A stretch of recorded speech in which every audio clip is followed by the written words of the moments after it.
U S اور Taiwan کے بیچ $11 billion کی آرمز ڈیل سائن ہو چکی ہے. یوں تو یو ایس اور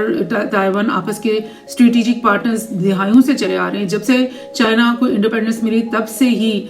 یو ایس نے ایک نیریٹو بنائے رکھا ہے کہ تائیوان اصل چائنا ہے اور تائیوان کی جو آزادی ہے اور ان کی سوورینٹی اس کو ہم ہر صورت میں پروٹیکٹ کریں گے. اور پچھلے دنوں بھی آپ نے یہ نیوز اکثر سنی ہوگی کہ یو ایس کی طرف سے یہ بات آنا کہ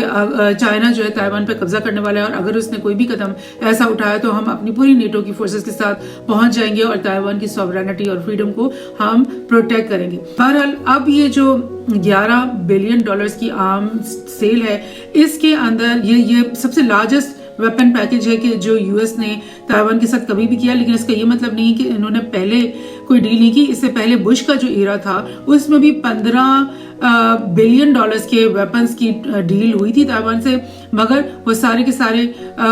پوری نہیں ہو سکی. لیکن اس میں سے کافی ایک بڑی تعداد کے ویپنز جو ہے نا وہ تائیوان کو دیے گئے تھے اور اسی میں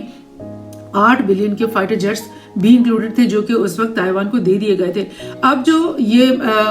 ڈیل ہے اس میں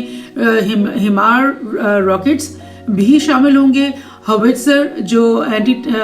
ٹینک میزائلز ہیں وہ بھی شامل ہوں گے اور اس کے علاوہ بہت سارے قسم کے ڈرون شامل ہوں گے اور اس کے علاوہ بھی بہت ساری اور اکوپمنٹس ہیں جس کا ابھی انہوں نے اعلان نہیں کیا کہ کیا کیا چیزیں اس ڈیل میں شامل ہیں. لیکن بہرحال $11 بلین میں بہت کچھ آ جائے گا اور چائنا کو ایسا لگے گا کہ تائیوان جنگ کی تیاری کر رہا ہے اور اس کے مقابلے میں پھر چائنا بھی اپنی اسٹرینتھ کو, اپنی تیاری کو, اپنے سسٹمز کو مزید اسٹرینتھن کرے گا, مزید بڑھاوا دے گا. ایک چھوٹا سا تائیوان ہے, بالکل چائنا کے ساتھ آلموسٹ جڑا ہوا ہے, تو کسی بھی جنگ کی صورتحال میں بالکل پاسبلٹی نہیں ہے کہ تائیوان کو 2 دن یا 4 دن بھی وہ سروائیول موڈ میں رہ سکے, کیونکہ چائنیز جو ویپنز ہیں ان کی اتنی بڑی